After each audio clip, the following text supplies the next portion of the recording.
Hello good morning students. अपने history के chapter number 7 बुनकर लोहा बनाने वाले और फैक्ट्री मालिक इस लेसन को पढ़ रहे थे। पिछली क्लास में अपने इस लेसन को शुरू किया था और पढ़ा था भारतीय कपड़ा और विश्व बाजार क्या ये इसमें क्या हुआ था। शब्दों में इतिहास छिपा है, जो शब्द है उनमें इतिहास छिपा है। जैसे कपड़ों के लिए अलग अलग नाम आए थे, मसलिन आया था, कैलिको आया था, ठीक है, बडाना आया था, छींट आई थी, ये शब्द थे। इनसे अपने को जानकारी मिली थी भी इनके ये नाम है क्यों पड़े थे। इसके बाद में अपने पढ़ा था इसमें यूरोपीय बाज़ारों में भारतीय कपड़ा भी, जो यूरोपियन कंट्रीज है उसमें भारतीय कपड़ा उसकी डिमांड कितनी थी। शिपनिंग जेनी है, ये पढ़ा था। शिपनिंग जेनी का आविष्कार किसने किया था, ये अपने पढ़ लिया था पिछले चैप्टर के अंदर। आज शुरू करेंगे अपने यहाँ से 18वीं सदी के आखिर में बुनाई के मुख्य केंद्र कहाँ कहाँ थे। ये मैप बना हुआ है और मुख्य मुख्य केंद्र बताए गए हैं 18वीं शताब्दी के अंदर।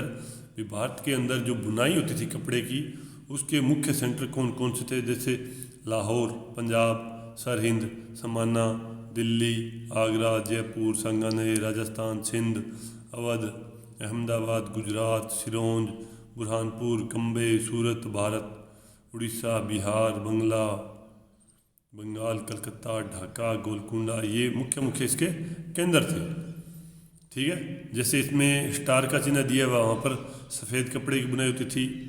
चेक और धारीदार, जो ये साइन दिया चेक और धारीदार कपड़ा, सींट्स, सिल्क, ये अलग अलग इसके सिंबल दिए हुए हैं, वो सेंटर थे, उन्हीं चीज़ों के लिए प्रसिद्ध थे। बुनाई के अंदर 1500 से 1750, चित्र 8 नंबर। इस नक्शे को देखते हुए पाएंगे 19वीं सदी के प्रारंभ में कपड़ा उत्पादन 4 क्षेत्रों में केंद्रित था।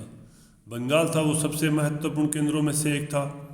डेल्टा की असंख्य नदियों से सटे बंगाल के उत्पादन केंद्र अपना माल दूर दूर तक आसानी से भेज सकते थे। याद रखें कि 19वीं सदी के प्रारंभ में रेलवे की शुरुआत नहीं हुई थी, सड़कें भी अभी बननी ही शुरू हो रही थी। पूर्वी बंगाल, जिसे बांग्लादेश बोलते हैं, वहाँ पर ढाका था 18वीं सदी में सबसे महत्वपूर्ण कपड़ा उत्पादन केंद्र था। ये शहर अपनी मलमल और जामदानी बुनाई के लिए दूर दूर तक प्रसिद्ध था। ढाका की मलमल विश्व प्रसिद्ध थी उस समय। यदि आप नक्शे में भारत के दक्षिणी भाग को देखें तो मद्रास से उत्तरी आंध्र प्रदेश तक फैले कोरमंडल तट के साथ साथ सूती कपड़ा बुनाई केंद्रों का एक समूह दिखाई पड़ेगा। पश्चिमी तट पर मुख्य बुनाई केंद्र गुजरात में स्थित थे। ये मैप में दिया हुआ है कि कौन कौन से सेंटर थे उस समय कपड़ा बुनाई के लिए। फिर देखते हैं बुनकर कौन थे और उनका काम क्या था। बुनकर आमतौर पर बुनाई का काम करने वाले समुदायों के ही कारीगर होते थे। बुनकर कौन था, जो बुनाई का काम करने वाले आम समुदाय के कारीगर होते थे, उनको बुनकर बोलते थे। वे पीढ़ी दर पीढ़ी इसी हुनर को आगे बढ़ाते थे, यानी कि इनका परिवार यही कार्य करता रहता था पीढ़ी दर पीढ़ी। बंगाल बुनकरों की कुछ शाखाएं आ गई। बंगाल के तांती, उत्तर भारत के जुलाही या मोमीन, दक्षिणी भारत के साले व केकोलार तथा देवांग समुदाय बुनकरी के लिए प्रसिद्ध केंद्र थे। सूत कातना कपड़ा उत्पादन का सबसे पहला चरण था। यह काम अधिकांशतः महिलाओं के जिम्मे रहता था। कपड़ा उत्पादन में सबसे पहला चरण क्या था, सूत कातना, और ये काम कौन करती थी, महिलाएं करती थी। चरखा और तकली घर घर में पाए जाते थे। चरखा और तकली घर घर में पाए जाते थे। धागे को चरखे पर काट कर तकली पर लपेट दिया जाता था। जब कताई पूरी हो जाती थी तो बुनकर इस धागे से कपड़े बुनते थे। ज़्यादातर समुदायों में बुनाई का काम पुरुष करते थे। रंगीन कपड़ा बनाने के लिए रंगरेज इस धागे को रंग देते थे। छपाईदार कपड़ा बनाने के लिए बुनकरों को चिपीगर नामक माहिर कारीगरों की जरूरत होती थी, जो ठप्पे से छपाई करते थे। हथकरघों पर होने वाली बुनाई और उससे जुड़े व्यवसायों से लाखों भारतीयों की रोजी रोटी चलती थी। अब देखो, बुनकर पता लग गया आपको, कपड़ा बुनने वाले लोग थे उनको बुनकर बोलते थे। उनका परिवार पीढ़ी दर पीढ़ी यही काम करता था। कपड़ा बुनाई में सबसे पहला काम था सूत काटना, और ये काम किसके जिम्मे रहता था, महिलाओं के। अधिकांश महिलाएं ये वर्क करती थी। प्रत्येक घर में चरखा और तकली मिलती थी। धागा उसको चरखे पर काट कर तकली में लपेट दिया जाता था। जैसे कताई पूरी हो जाती तो बुनकर होता था, वो इस कपड़े से, इस धागे से कपड़ा बनाते थे। ज़्यादातर समुदायों में जो बुनाई का काम था, धागे काटती महिलाएं, बुनाई करते थे पुरुष। रंगीन कपड़ा बनाने के लिए रंगरेज है वो इस धागे को रंग देते थे। छपाईदार कपड़ा बनाने के लिए बुनकर है वो चिप्पीगर नामक माहिर कारीगर है उसकी ज़रूरत होती थी, जो ठप्पे थे उससे छपाई करते थे। हथकरघों पर होने वाली बुनाई और उससे जुड़े व्यवसायों से लाखों भारतीयों की रोजी रोटी चलती थी। यानी जो कपड़ा उद्योग है उस समय का महत्वपूर्ण उद्योग था। फिर भारतीय कपड़े का पतन।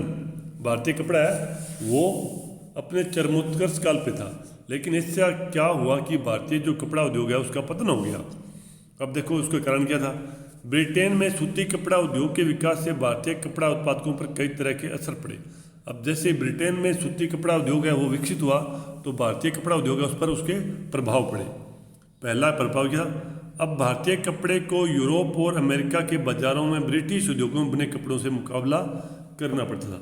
सबसे पहला कारण क्या हुआ भी भारतीय का जो कपड़ा था उसको ब्रिटेन और अमेरिका उन देशों में जो कपड़ा बनता था उनसे मुकाबला करना पड़ता था। दूसरा क्या था, भारत से इंग्लैंड को कपड़े का निर्यात मुश्किल होता जा रहा था। भारत से जो कपड़ा पहले निर्यात किया जा रहा था ब्रिटेन को, अब वो मुश्किल होता जा रहा था क्योंकि ब्रिटिश सरकार ने भारत से आने वाले जो कपड़ा था उस पर काफ़ी सारा टैक्स लगा दिया था। इंग्लैंड में बने सूती कपड़े ने 19वीं सदी की शुरुआत तक भारतीय कपड़े को अफ्रीका, अमेरिका और यूरोप के परंपरागत बाज़ारों से बाहर कर दिया था। अब इंग्लैंड का कपड़ा जो था उसने भारतीय कपड़े को अफ्रीका में से, अमेरिका में से और यूरोप के अन्य कंट्रीज थी उनके बाज़ारों से बाहर कर दिया, क्योंकि उस पर टैक्स लग गए तो भारतीय कपड़ा महंगा पड़ता था और ब्रिटेन में बना हुआ कपड़ा सस्ता पड़ता था। इसकी वजह से हमारे यहाँ के हज़ारों बुनकर बेरोज़गार हो गए। जो बुनकरी के काम करने वाले लोग थे वो बेरोज़गार हो गए। सबसे बुरी मार किस पे पड़ी, बंगाल के बुनकरों पर। ब्रिटिश और यूरोपीय कंपनियों ने भारतीय माल खरीदने बंद कर दिए और उनके एजेंटों ने तयशुदा आपूर्ति के लिए बुनकरों को पेशगी देना बंद कर दिया। अब देखो ब्रिटिश और यूरोपीय कंपनियां थी, उन्होंने भारतीय जो बुनकर थे उनसे कपड़ा खरीदना बंद कर दिया और पहले जो एजेंट थे वो तयशुदा आपूर्ति के लिए बुनकरों को जो पेशगी देते थे, रुपए पहले देते थे, वो देना बंद कर दिया। परेशान बुनकरों ने मदद के लिए बार बार सरकार से गुहार लगाई। फिर देखो ओरांग वर्ड आया, ये फारसी भाषा में गोदाम को ओरांग, यानी जो वेयर हाउस होते हैं बड़े उनको ओरांग कहते हैं फारसी भाषा में। वहाँ बिक्री से पहले चीज़ों को जमा करके रखा जाता है, यानी जो सामान है बेचने से पहले एक जगह पर स्टोर कर लिया जाता है। वर्कशॉप के लिए भी यह शब्द इस्तेमाल होता है। फिर आगे, लेकिन असली दुर्दिन तो अभी आने वाले थे। जो कपड़ा उद्योग है उसके असली दुर्दिन आने वाले थे। 1830 के दशक तक भारतीय बाजार ब्रिटेन में बने सूती कपड़े से पट गए। अब देखो 1830 के दशक तक आता थे, जो भारतीय बाजार थे उनमें भी ब्रिटेन के से बना हुआ कपड़ा है वो बहुत ज़्यादा मात्रा में आ गया। इसका कारण क्या था, 1880 के दशक तक स्थिति यह होगी कि भारत के लोग जितना सूती कपड़ा पहनते थे उसमें से 2/3 ब्रिटेन का बना होता था। यानी कि ब्रिटेन का कपड़ा है वो भारतीय बाजारों में पूरी तरह छा गया था। 2/3 कपड़ा है वो ब्रिटेन में बना हुआ भारतीय पहनते थे। इससे न केवल बुनकरों बल्कि सूत काटने वालों की भी हालत ख़राब हो गई। जो लाखों ग्रामीण महिलाएं सूत काट कर ही अपना आजीविका चला रही थी वो क्या होगी, बेरोजगार होगी, उनका रोजगार छिन गया। लेकिन भारत में हथकरघों से होने वाली बुनाई पूरी तरह खत्म नहीं हुई थी। इसकी वजह क्या थी, कपड़ों की कुछ किस्में थी वो मशीनों पर नहीं बन सकती थी। भला जटिल और मन भावन किनारियों वाली साड़ी या परंपरागत बुनाई वाले कपड़े मशीनों पर कैसे बन सकते थे। इन कपड़ों की न केवल रेशों के बीच बल्कि मध्यम वर्ग में भी काफ़ी मांग थी और न ही ब्रिटेन के कपड़ा मिलों में यह बेहद मोटा कपड़ा बनता था जिससे भारतीय गरीब पहनते थे। ब्रिटेन में बना हुआ कपड़ा था वो थोड़ा मोटा था जिसे भारतीय गरीब पहनते थे।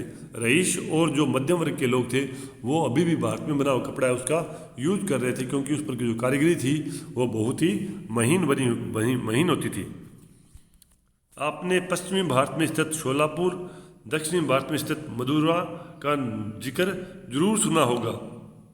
ये दोनों शहर 19वीं सदी के आखिर में बुनकरी के नए महत्वपूर्ण केंद्र बनकर सामने आए थे। बाद में राष्ट्रीय आंदोलन के दौरान महात्मा गांधी ने भी लोगों से आह्वान किया कि वे आयातित कपड़े का बहिष्कार करें और हाथ से बने सूत और हाथ से बने कपड़े ही पहने। यानी राष्ट्रीय आंदोलन शुरू हुआ तो महात्मा गांधी ने जनता से आवेदन किया कि वो ब्रिटेन बना जो कपड़ा है भारत में आयात किया जा रहा है उसका प्रयोग ना करे, बल्कि वो भारत में बना हुआ कपड़ा है उसी का प्रयोग करे। इसी तरह खादी राष्ट्रवाद का प्रतीक बनती चली गई। चरखा भारत की पहचान बन गया और 1931 में उसे भारतीय राष्ट्रीय कांग्रेस के तिरंगे झंडे की बीच वाली पट्टी में जगह दे दी गई। फिर आइए देखें कि आजीविका के साधन गंवा चुके बुनकरों और सूत काटने वालों का क्या हुआ। उनमें से बहुत सारे तो खेतिहर मजदूर बन गए थे, कुछ काम की तलाश में शहरों की तरफ चले गए थे और बहुत से देश से बाहर अफ्रीका व दक्षिण अमेरिका के बागानों में काम करने के लिए चले गए। इनमें से कुछ हथकरघा बुनकरों को बम्बई, अहमदाबाद, शोलापुर, नागपुर और कानपुर में खुले नए कपड़ा कारखानों में नौकरी मिल गई थी। ठीक है। सूती कपड़ा मिलों का उदय। अब पहले जो कार्य हाथों से किया जा रहा था, ब्रिटेन में बहुत सारे फैक्ट्रीज लग चुकी थी, तो भारत में भी वैसी व्यवस्था शुरू हो चुकी थी। भारत में पहली सूती कपड़ा मिल 1854 में कहाँ स्थापित हुई? बम्बई में। यह कताई मिल थी। ये क्या थी? कताई मिल थी। 19वीं सदी की शुरुआत से ही भारत से इंग्लैंड और चीन से होने वाले कच्चे कपास के निर्यात के लिए बम्बई के एक महत्वपूर्ण बंदरगाह बन चुका था। बम्बई पश्चिमी भारत की काली मिट्टी वाली उस विशाल पट्टी से काफ़ी निकट था जहाँ कपास की खेती की जाती थी। जब वहाँ सूती कपड़ा मिलों की स्थापना हुई तो उन्हें कच्चा माल आसानी से मिलने लगा। यानी जो कपड़ा उद्योग है उसके लिए कच्चा माल क्या था? कपास था। और बम्बई है उसमें मिट्टी क्या थी? काले रंग की मिट्टी थी जिसमें कपास की फसल काफ़ी मात्रा में होती है।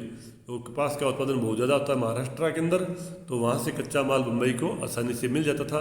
यही कारण था कि पहले जो सूती वस्त्र मिल है वो कहाँ स्थापित हुई? बम्बई के अंदर। फिर सन 1900 तक आते आते बम्बई में 84 कपड़ा मिलें चालू हो चुकी थी। 84 कपड़ा मिलें चालू हो चुकी थी। उनमें से बहुत सारी मिलें किनकी थी? पारसी और गुजराती जो व्यापारी थे उन्होंने खोली थी। चीन के साथ व्यापार के जरिए काफ़ी पैसा कमा चुके थे ये लोग। इस दौरान दूसरे शहरों में भी ऐसे कई कारखाने खोले गए। अहमदाबाद में पहला कारखाना 1861 में खोला गया। अगले ही साल शुंग प्रांत स्थित कानपुर में भी एक कारखाना खुल गया। सूती कपड़ा मिलों की बढ़ती संख्या के कारण मजदूरों की मांग भी बढ़ने लगी। हजारों गरीब काश्तकार, दस्तकार और खेतिहर कामगार कारखानों में काम करने के लिए शहरों की तरफ जाने लगे।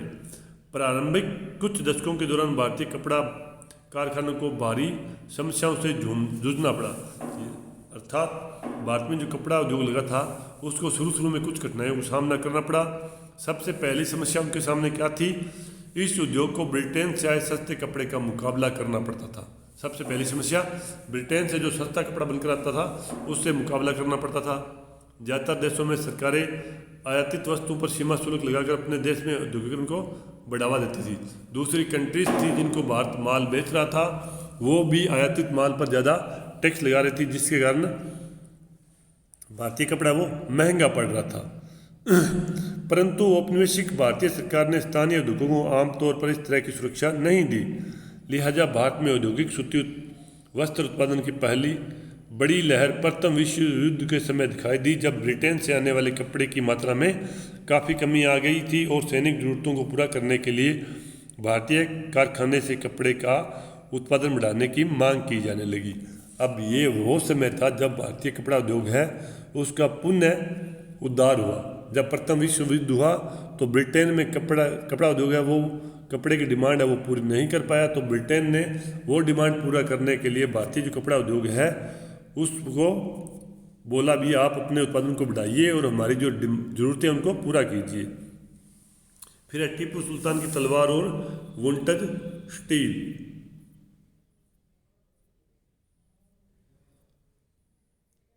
तो आज के लिए अपने इतना ही पढ़ेंगे कपड़ा उद्योग तक।